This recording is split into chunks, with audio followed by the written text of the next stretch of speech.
अशोक राव ने बोला है वो आर पार की लड़ाई की करे, हम उसको शामिल होने वाला है। आत्मदाह की बात यही है कि ये 1000 रुपया 700 रुपया में जीकर मर मर के जी रहे हैं, तो क्यों न एक साथ हम गुजर जाए, एक साथ मेरी जिंदगी क्यों ना खत्म करे। जो ऐसे होगा तो मेरा फैमिली भी उसको भी सहूलत रहेगी कि मेरा बोझा नहीं उपाड़ सके, वो बाद में मेरी बोझा को मुक्त हो जाता है। वही इस आत्म बोल रहा है कि हम मिट जाएंगे, मेरी बात नहीं मानेंगे तो हम मिट जाए, ऐसे जी के क्या करेंगे।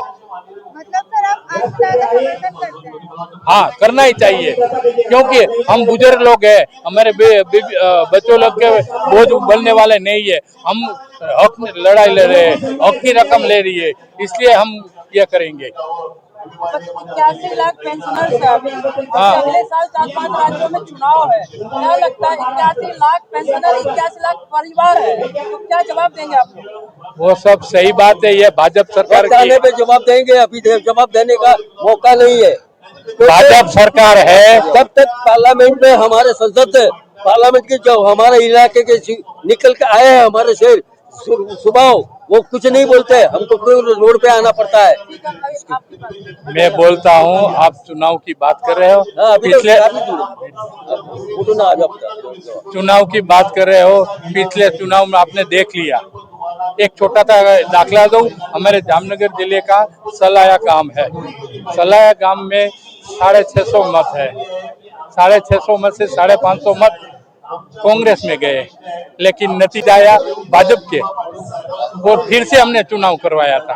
तो अभी जो चुनाव आएगा तो ऐसा ही वो कुछ करेंगे, वो इसलिए तो मैंने उसको हिटलर बोला है कि वो खुद भी कर सकते हैं, किसी मतदारों की लागणी नहीं समझते। आप भी गुजरात से, मोदी जी भी गुजरात से, इस बार क्या तैयारी होगी आप लोगों को जवाब देने की अगर बात नहीं मानी गई? वो गुजरात कम आते हैं, जो आते हैं ना तो उसको बोल देता कि भैया आप हीराबा का लड़का है, ऐसा लड़का हो गया आप। गुजरात में था तो हीराबा का लड़का था, और वो इंडिया में है तो क्या हुआ। वो समझना चाहिए कि आप गुजरात के हैं और गुजराती आदमी ये मर रहे हैं। जो आप कुटुंब भावना की बात करें तो कुटुंब में वडीलों का सम्मान नहीं हो तो कैसा होगा। सर आप सरकार से क्या कहना चाहेंगे? एक बात सरकार से क्या कहना चाहेंगे? सरकार को ये कहना चाहते हैं, आपको जो जिंदा रहने के लिए आप जो कर रहे हैं तो हमको भी जीने दो। आप मालिकों को पैसा दे रहे हो, इससे कम तो हमको देने हैं।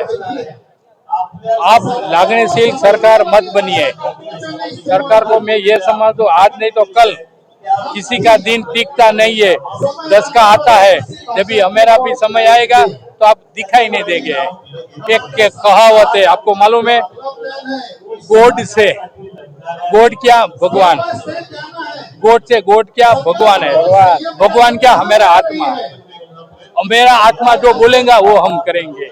जैसे गांधी जी को गोड से ने गोली मारी, हम ये नहीं बोलते कि हम गोली मारेंगे, तो हमारा आत्मा बोलेगा वही करेंगे सरकार को, और सरकार को हमारा सामना करना। सरकार पेंशनरों का बिल क्यों पेश कर नहीं रही है, और सरकार इतनी महंगाई में 2 पति पत्नी 1000 रुपये में कैसे जीवन निर्वाह कर सके।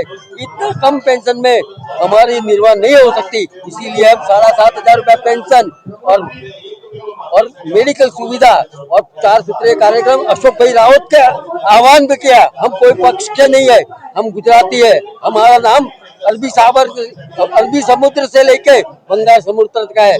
हम कभी किसी को धोखा नहीं देते, हम मोदी से साफ कहना मानते हैं, हमारी मांगे पूरी करो। आप गुजरात के 6 करोड़ गुजरातियों का मान बढ़ाओ, इज्जत बढ़ाओ, और साथ में तुम्हारा भी नाम बढ़ाओ, हमारा पेंशन आगे आए। मणिनगर विस्तार से मैं आ रहा हूँ, रमेश भाई दयाल भाई दिवोरा। वो हम विनती करते हैं मोदी साहब को कि वो हमारा पेंशन बढ़ावे और गुजरात का नाम बढ़ावे, ऐसी हमारी विनती है। बस अमित भाई से भी उन्होंने प्रार्थना की है, अमित भाई के भी वोट दे चुके हैं क्या, और मोदी साहब के तो खास थे। सर मैं द्वारका से आया हूँ, मैं इतना ही मोदी साहब से विनती करूंगा कि ये सब मैं द्वारिका द्वारका। मेरा नाम लक्ष्मण नकुम है। मैं मोदी साहब से इतना ही विनती करता हूँ, ये सब बात है वो मोदी साहब को पता है कि उसको पता ही नहीं चलता है। थोड़ा गरीब सीनियर सिटीजन के बारे में भी सोचे। ये अपना देश में गलत हो रहा है, कायदा के विरुद्ध भी काम चल रहा है, वो मोदी साहब को पता है कि नहीं? अगर पता नहीं है तो सोचिए और सही इंसान को मिलके जरा बात कीजिए। मेरा बस हमारा हक है, पेंशन हमारा हक है। और गलत तरीके से सरकारी अधिकारियों जो गलत काम कर रहे हैं वो मोदी साहब को पता चलता है कि नहीं चलता है? अगर नहीं चलता है तो हमारा जैसा आदमी से बात करे और हम उसको साफ साफ बता देवे गलत कहाँ चल रहा है। देखिए जरा, मोदी साहब ठीक है, देश के लिए खराब नहीं है, मगर मेरा ख्याल से उसको पता नहीं चलता होगा ये काम गलत लोग कौन गलत करता है, वो उसका काम है। सर, मतलब आपको लगता है देश में कुछ हो रहा है और देश के प्रधानमंत्री को पता ही नहीं, मेरे को लगता है ये बात प्रधानमंत्री तक नहीं पहुंचती होगी।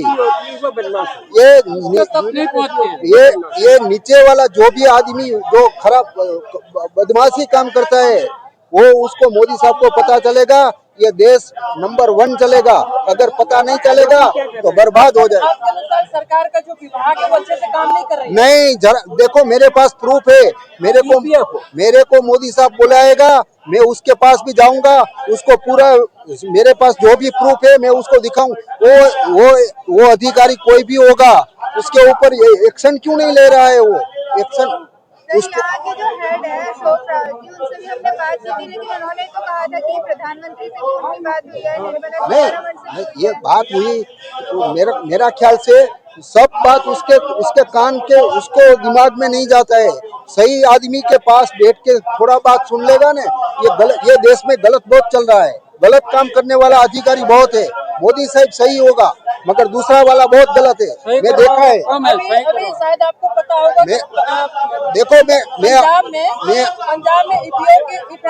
ईपीएफओ की गलती पर 50,000 का जुर्माना लगाया गया था। हाँ। तो क्या लगता है कि ये सारी गलती ईपीएफओ की है गवर्नमेंट की? नहीं, ये जुर्माना लगाना पड़ेगा। ये कोई गलत अधिकारी काम करता है उसको भी निकाल दो, ऐसा अधिकारी को निकाल दो, सस्पेंड कर दो। क्यों रखता है इतना? अभी ये देश में अनऑथोराइज बांधकाम बहुत हो रहा है, परमिशन नहीं देता है तो भी कर लेता है, तो उसका चलता है। इसमें एक बात बड़ा दुख होता है, हम भी भारत के नागरिक हैं, बड़ा दुख होता है कि हमारा एलओपी भी सांझ बैठा। मोदी साहब सही है। आज तक आज से एक बात भी नहीं उठाया, एक बात नहीं बोला कि ईपीएफओ को दर्द हो रहा है। किस बात का एलओपी, किस बात का एलओपी है, किस बात का एलओपी? मोदी साहब सही रास्ते पे है, मोदी साहब गलत नहीं है, मैं सही बोलता हूँ। मगर मोदी साहब के पास ये आवाज नहीं पहुँचती है। ये आवाज, हमारा आवाज पहुँचाने के लिए उसको बोलो कोई सही आदमी को ढूंढ के हमारा कांटेक्ट करे और सही हम उसको बताएंगे गलत कहाँ हो रहा है, सही ढंग से काम होगा, सही होगा सब।